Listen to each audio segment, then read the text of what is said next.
Bienvenue mesdames et messieurs à cette grande édition du journal sur Molière Canal. Mais bien avant toute chose, voici le titre.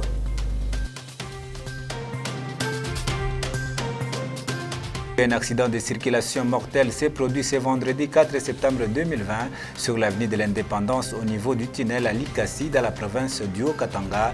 Bilan, un mort et des blessés. C'est tout pour les sommaires. Votre journal, c'est tout de suite. Bienvenue une fois de plus, mesdames et messieurs. Démarrons ce journal par cette information.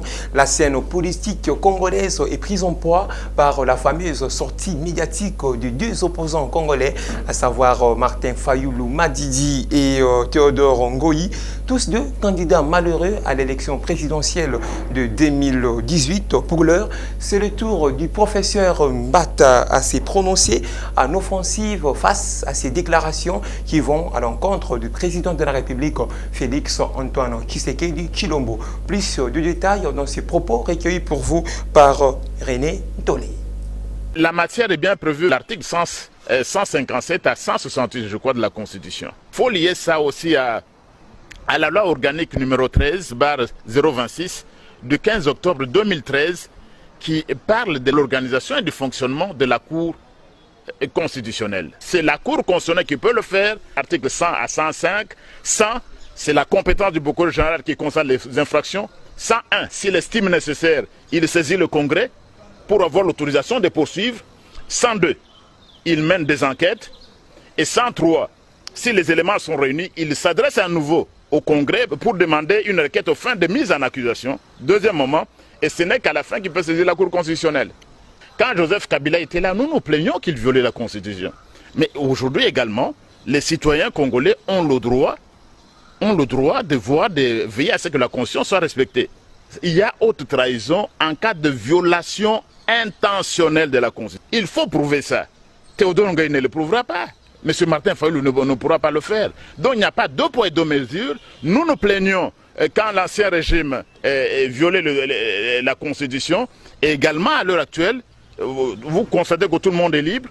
Théodore Ngoyi, c'est une démonstration, tout le monde se plaît, même Martin Fayulu, malheureusement, dans l'ignorance totale de la Constitution. C'est pourquoi nous disons toujours, c'est très important dans ce pays, tout le monde n'est pas juriste, tout juriste n'est pas constitutionnaliste, il faut apprendre le texte, et c'est très grave. Mais je crois que Théodore Ngoyi n'est pas connu comme un grand avocat constitutionnaliste, je ne connais pas un seul de ceux qui l'a gagné en matière constitutionnelle, parce qu'il était également l'avocat de juge Luamba.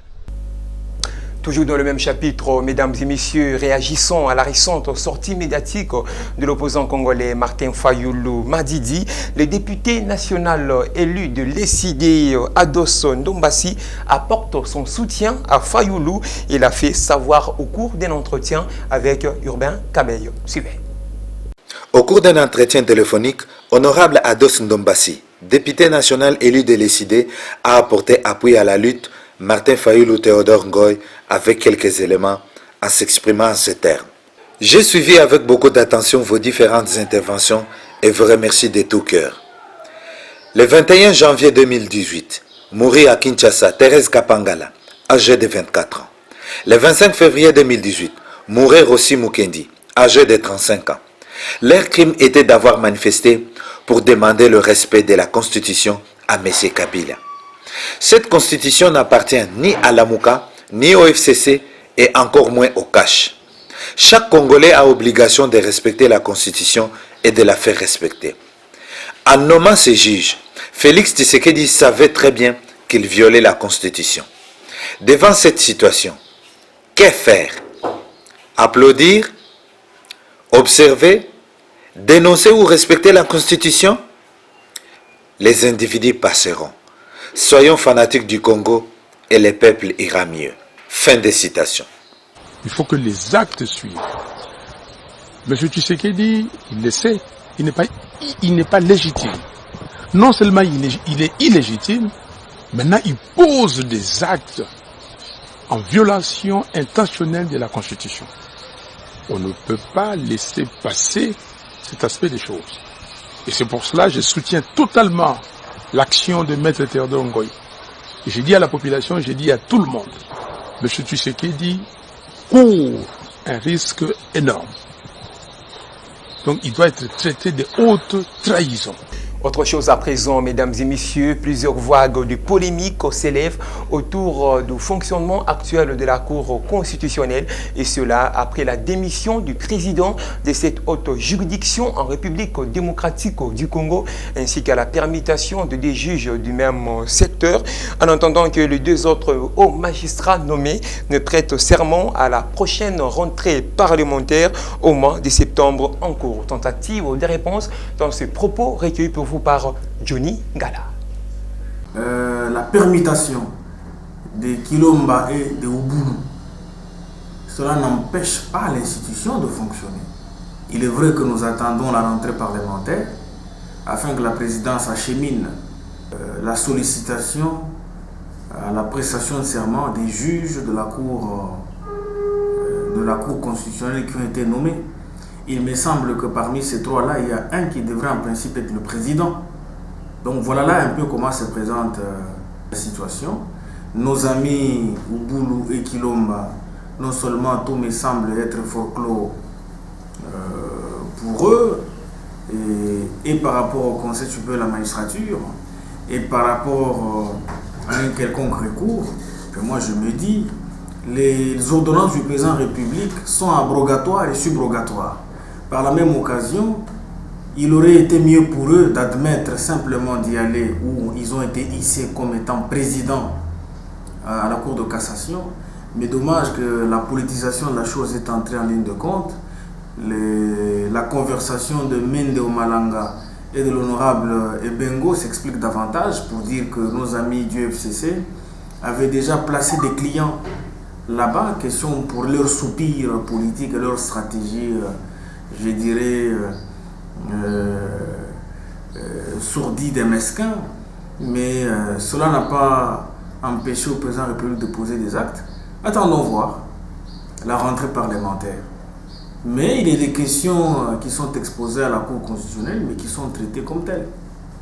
Dans une conférence de presse hebdomadaire tenue au quartier général de la MONUSCO dans la capitale Kinshasa, la journée du mercredi 10 septembre 2020 dernier, sur les tueries continuèrent perpétrées dans la partie est de la République démocratique du Congo, la chef de mission onusienne est contre la gratification des seigneurs de guerre, car cela favorise la recrudescence de massacres et tueries dans cette partie du pays. Suivez ces reportages.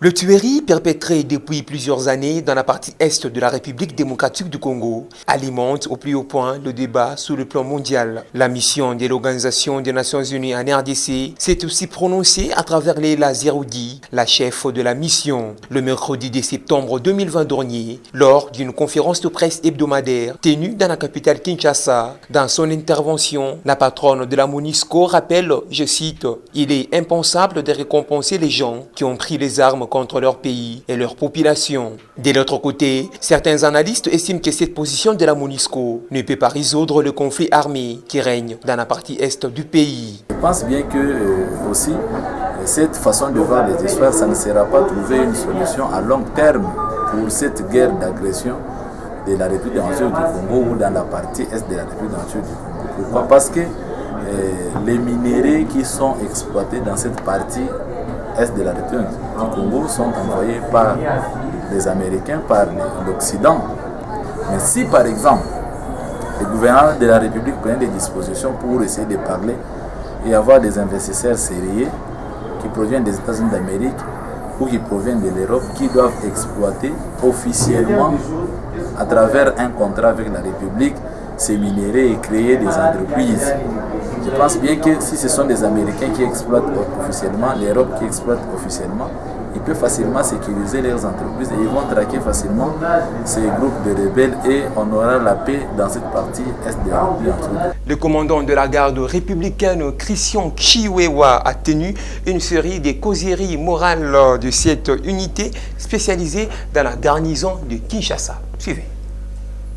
Sur instruction de la haute hiérarchie des forces armées de la République démocratique du Congo, le commandant de la garde républicaine a tenu une série de causeries morales du lundi 17 au vendredi 21 août 2020. Le général-major Chiwewe Songesa Christian, commandant de la garde républicaine, a présidé une série de causeries morales à l'intention des militaires de cette unité spécialisée de la garnison de Kinshasa. Au camp colonel Tchachi comme au centre d'entraînement Kibomango et au camp adjudant-chef Liaou, le général Chiwewe a présenté ses collaborateurs à la troupe. Il s'agit notamment du général de brigade Chico Chitambwe Jérôme, commandant second chargé des opérations renseignement, du général Banza Jules, commandant second chargé de l'administration et de la logistique, et du général de brigade Kabiki Riza Ephraim, chef d'état-major de la garde républicaine. Il a mis cette occasion à profit pour présenter également les directeurs nouvellement promis. Dans ses adresses aux officiers, sous-officiers et aux hommes de troupes, le commandant de la garde républicaine a rappelé les missions régaliennes de son unité. Mission de la garde républicaine auprès du chef de l'État,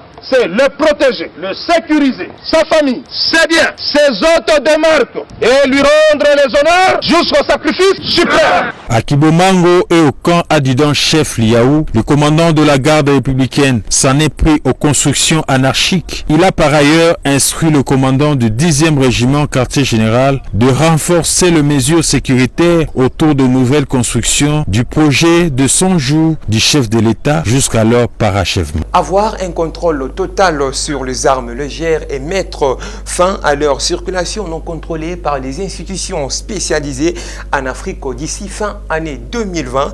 Tel est l'objectif que s'est assigné l'Union africaine. À ce sujet, le secrétaire permanent de la Commission nationale des armes légères s'est exprimé sur ordre du vice-premier ministre et ministre national de l'Intérieur, Gilbert Kankondé. Suivez. Ces activités qui se résument en une grande activité appelée désarmement civil volontaire. C'est-à-dire, on doit faire appel aux civils qui sont détenteurs d'armes de pouvoir déposer ces armes. On commence par la sensibilisation. On doit sensibiliser la population. On doit travailler conjointement avec les leaders d'opinion, les leaders communautaires, tous ceux-là qui ont le pouvoir sur la masse, la société civile, les structures étatiques, afin de pouvoir collecter les armes. Alors s'en suivra le tri. Toutes les armes obsolètes seront détruites et les armes fonctionnelles seront marquées. Vous avez entendu dernièrement le vice-premier ministre de l'Intérieur, Sécurité et Affaires coutumières, son Excellence Gilbert Kankondé Malamba, a parlé et a fait un lancement de marquage des armes étatiques. Donc, cette opération-là va s'étendre un peu partout. Ce qui fait que, après avoir fait le tri, on va maintenant marquer les armes et les remettre à la chaîne de la base logistique pour la réutilisation. Le vice-premier ministre de l'Intérieur, qui se bat et qui essaie de conjuguer tous ses efforts pour rétablir la paix, avait lancé un communiqué officiel. Ce communiqué stipulait que tous les détenteurs d'armes d'autodéfense, des sports ainsi que des chasses devraient venir le faire marquer pour le faire enregistrer au sein de la Commission nationale de contrôle des armes légères et petits calibres. Les armes des civils ne sont pas marquées au sein des FARDC ni à la police. C'est seulement à la Commission nationale de contrôle des armes légères et petits calibres. Après, il y a une carte qui est fournie aux détenteurs afin de pouvoir sécuriser et retracer leurs armes. Après 3 mois, il y aura maintenant un contrôle minutieux, raison pour laquelle nous ne passons pas à la répression. Le vice-premier ministre de l'Intérieur a demandé à ce qu'on passe d'abord par une sorte d'information, une mission de prévention, c'est-à-dire tous ces communiqués qui passent, c'est pour prévenir. Et les récalcitrants pourront subir la rigueur de la loi. Affaire Tchebeya, mesdames et messieurs, on en parle dans ce journal. Arrestation dans la ville cuprifère de Lubumbashi, la journée du jeudi 3 septembre 2020 dernier de Christian Ngoyi, l'un des accusés du double meurtre de défenseur des droits de l'homme, à savoir Floribert Tchebeya et Fidel Bazana. Christian Ngoyi a été transféré d'urgence dans la capitale de Kinshasa le même jour. Cette arrestation est beaucoup plus saluée par plus d'un Congolais qui souhaite que justice soit faite. Gérard Isaac Songwa nous en dit plus. Recherché pendant plusieurs années par les services de sécurité congolaises, Christian Goy, l'un des accusés dans l'affaire des doubles meurtres des défenseurs des droits de l'homme, Robert Chebeya et Fidel Bazana, a été arrêté le jeudi 3 septembre 2020 dernier à Lubumbashi, dans la province du Haut-Katanga, puis transféré le même jour dans la soirée à Kinshasa. Selon Maître Timothée Mbouya, directeur de l'ONG Justice à ASBEL, l'ancien major était jusqu'ici fugitif. Il a été condamné par la contumace par la justice militaire et un mandat d'arrêt était lancé contre lui. Christian Goy serait poursuivi également en tant que commanditaire de l'acte perpétré par deux hommes lourdement armés pour porter atteinte à la vie du vice-premier ministre et ministre de l'Intérieur lors de sa visite à Lubumbashi. Approché à l'occasion, quelques cadres de la société civile saluent ce joli coup de filet réalisé avec le concours des forces de sécurité. Si réellement c'est tel est le cas, vraiment, il faut remercier, féliciter les agents de l'ordre qui ont mis leurs mains sur ces messieurs tant recherchés. C'est tout ce que nous pouvons nous réjouir. Si tel est le cas, nous pouvons nous réjouir. Mais pendant 10 ans, ces messieurs étaient toujours dans ce pays. Mais on ne sait pas, et aujourd'hui on se réveille, on dit non, c'est lui qui avait tué. Nous ne pouvons pas juger à ce stade. Nous demandons que la loi ou la justice fasse son travail, parce que nul n'est au-dessus de la loi, n'est-ce pas? Parce que nous demandons que la justice puisse régner dans ce pays, parce qu'on a toujours dit c'est la justice qui prime tout. Pour l'ASBEL Justicia, cette arrestation devrait conduire à la réouverture du procès Chebeya afin que toute la vérité soit révélée au grand jour. De l'autre côté, la voix de Sans-Voix salue l'arrestation du major Christian Goy. Disparu depuis le message du secrétaire général de l'Union pour la démocratie et les progrès sociaux UDPS en sigle Augustin Kabouya, en ce qui concerne l'affaire de la base Bilonga, Isaac Chiswaka a fait sa réapparition la journée du jeudi 3 septembre 2020 dernier et a même tenu un meeting par la même occasion devant le militant du parti présidentiel. Contacté par la rédaction de Molière Canal, l'homme dit être combattu pour avoir mené la lutte dans l'instauration de l'état des droits dans la ville frontalière de Kasumbalesa. Là, nous sommes précisément dans la province du Haut-Katanga. Plus rien ne sera comme avant. Nous n'allons pas accepter. Nous faisons la politique. Ils nous ont ravi notre permanence. Ils ont cru que ravir la permanence de l'UDPS, nous allons abandonner la politique. On ne va pas abandonner. Nous allons faire la politique dans la rue. Nous serons dans la rue. Nous allons faire la politique. On n'a pas touché les problèmes de Kasumbalesa. Les problèmes de Kasumbalesa, c'est des points seulement qu'ils éludent toujours. Le premier point, la fraude douanière. Ça, c'est les Français. Le deuxième point, c'est la contrebande. C'est ce qui existe à Kasumbalesa. Ils n'ont pas touché à ça. Ils se cachent derrière les quartiers au phénomène. Ça n'existe pas. En français, à la donne, ce qui se passe, c'est la fraude douanière et la contrebande. Point, c'est tout. Ils connaissent ceux qui font la fraude douanière et ceux qui font la contrebande. Une séance de réflexion sur les événements douloureux survenus dans la ville frontalière de Kasumbalesa a vécu ce vendredi 4 septembre 2020 au cadre des concertations de la société civile du Haut-Katanga. L'objectif, c'était passer en revue la situation sécuritaire ainsi que socio-économique de cette contrée. C'est un reportage de Corinne Telly. Le cadre de concertation de la société civile du Haut-Katanga a servi de cadre à une séance de réflexion axée sur la situation sécuritaire et socio-économique à Kasumbalesa, laquelle a réuni quelques responsables de la police nationale congolaise, de l'armée, de l'ANR et des cadres de base de la société civile du Haut-Katanga. Le président de la société civile de Kasumbalesa donne ici l'aperçu général de la dite ville et la quintessence des assises de 2 jours. La situation générale à Kasumbalesa dans le cadre de la sécurité, elle ne marche pas.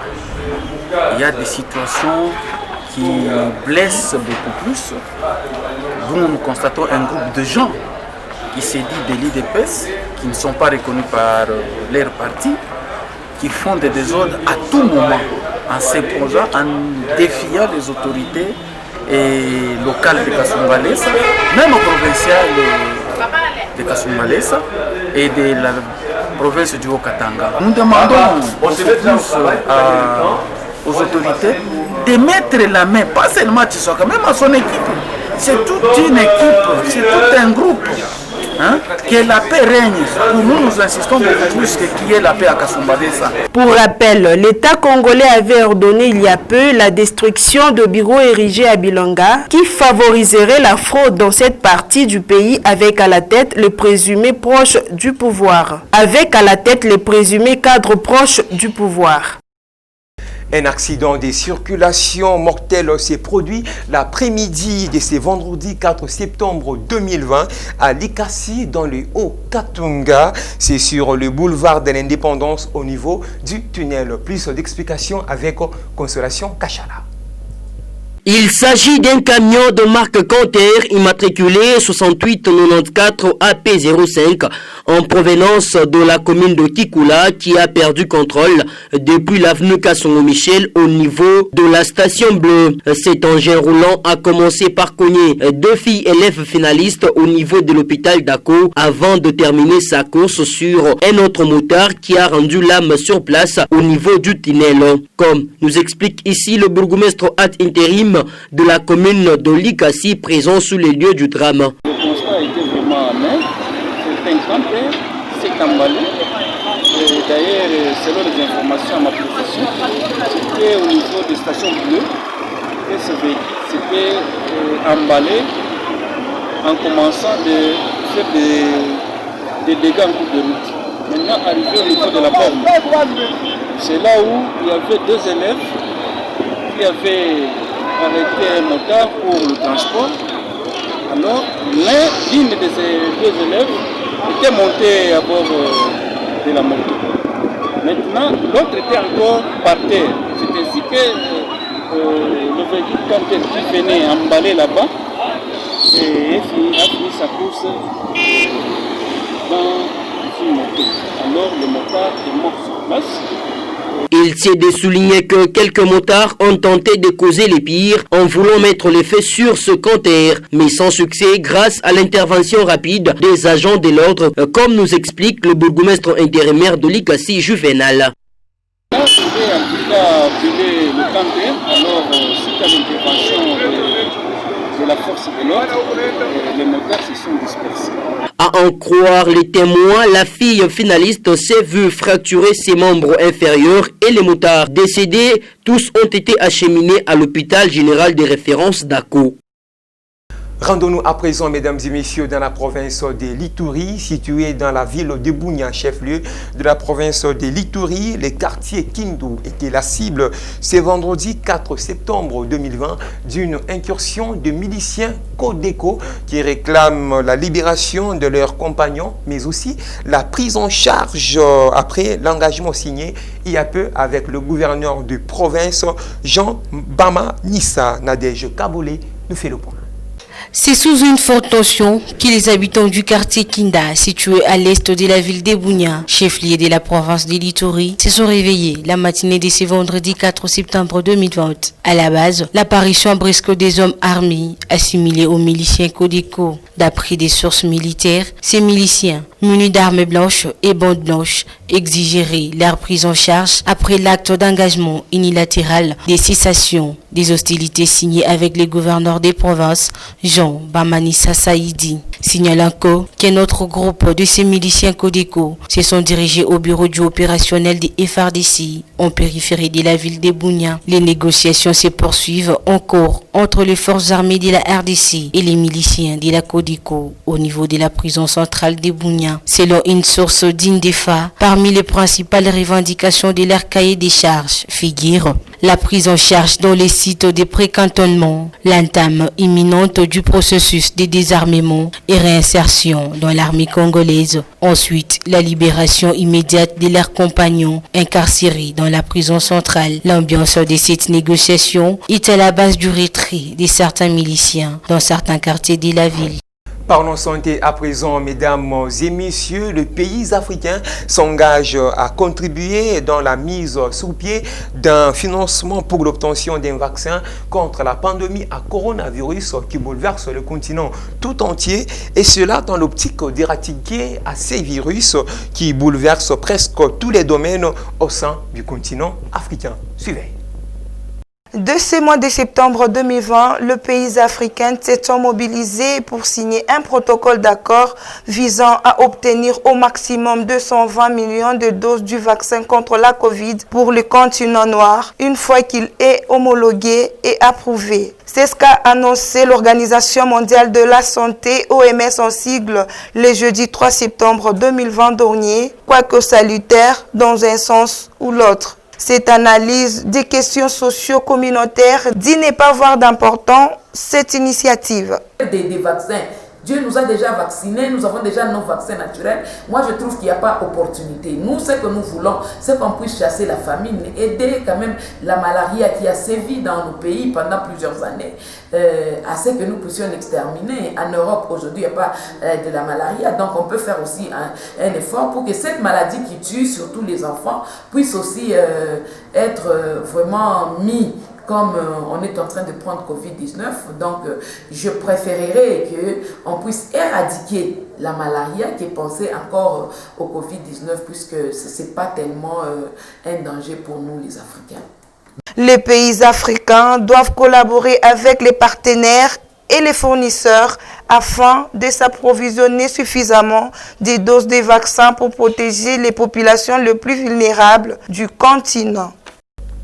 Page noire, mesdames et messieurs, que nous allons vous lire en communiqué, très touché par les témoignages de soutien et de sympathie suite au décès de Georges Moulongo Kabange, avocat général survenu à Kinshasa en date du 11 août 2020. La famille Moulongo Micha vous exprime ses très sincères remerciements ainsi que sa profonde gratitude pour votre présence, vos gestes, vos mots ainsi que votre attention lors des obsèques des illustres disparus.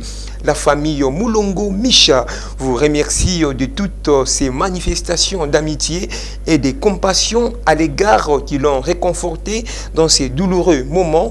Que l'âme de Georges Moulongo Kabange repose en paix et que la terre de ses ancêtres lui soit douce, légère et agréable. Fait à Lubumbashi le 4 septembre 2020 pour la famille, le papa Moulongo Mukalayi Victor. Eh bien, mesdames et messieurs, ainsi prend fin cette grande édition du journal sur Molière au Canal. Je vous fixe un rendez-vous prochainement avec le même et le réel plaisir. Surtout, veillez au respect des mesures barrières contre la Covid-19.